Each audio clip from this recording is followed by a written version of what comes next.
రాష్ట్ర ముఖ్యమంత్రి చంద్రబాబు నాయుడు గారు యూటర్న్ తీసుకోవడంలో దిట్ట అని చెప్పేసి అప్పట్లో మోడీ గారు పార్లమెంట్లో చెప్పడం జరిగింది.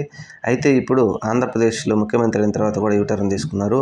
2024 సార్వత్రిక ఎన్నికల్లో జగన్మోహన్ రెడ్డి గారు ఓడించడానికి ల్యాండ్ టైటిల్ యాక్ట్ని ఏ విధంగా వాడారో అందరికీ తెలిసిందే. ప్రజల దగ్గర నుంచి మీ పొలాలన్నీ జగన్మోహన్ రెడ్డి లాగేసుకుంటున్నాడని చెప్పి దుష్ప్రచారం ఎల్లో మీడియా చేసి ప్రజలను భయభ్రాంతులకు గురి చేసి గెలిచిన తర్వాత ల్యాండ్ టైటిల్ యాక్ట్ మీద మేము మొదటి సంతకం చేస్తున్నాం, ఈ చట్టాన్ని పూర్తిగా రద్దు చేస్తున్నామంటూ దాన్ని చెప్పేసి ఆ చట్టాన్ని రద్దు చేశామని చెప్పుకుంటూ వచ్చారు.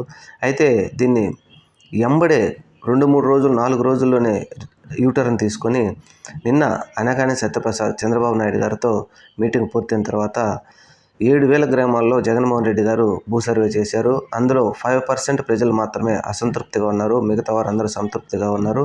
అందువలన మేము భూ సర్వేను కంటిన్యూ చేస్తాం, భూ సర్వే తప్పకుండా చేస్తామంటూ చెప్పారు.